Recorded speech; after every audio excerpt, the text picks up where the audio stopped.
lock the chains that bind you. Push the green button.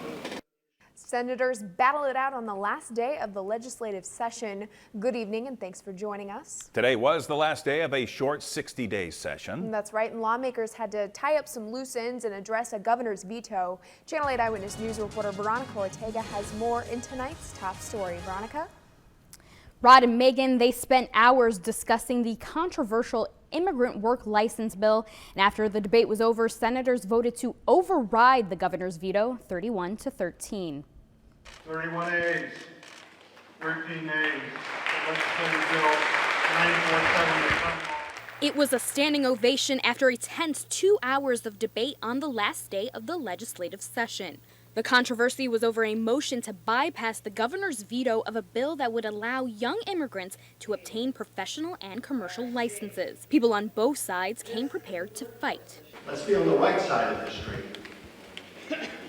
We not only do what is expedient for ourselves politically, but what is good for the people of Nebraska. Supporters argued these young people are hard-working individuals that want to get jobs in the professional sector. They say the kids had no choice to come here in the first place, and they already pay taxes and contribute to our economy.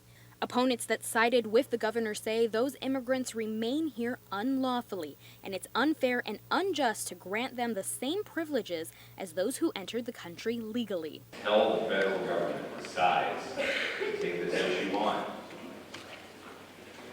we're not helping them, we're not encouraging them to address the situation. Governor Pete Ricketts made an appearance on the floor after to address lawmakers and acknowledge those who had term limited out, but it was at a later press conference where the governor reacted to the override. Legislatures and governors are not always going to agree, but if you look at the broader picture, we agreed on the vast majority of the bills that were passed this year. Ricketts downplayed the override and instead chose to focus on this year's successes. Looking back at this session, senators passed 216 bills. 3 of them were vetoed by the governor, and there was also a record-breaking 24 filibusters on the legislative floor.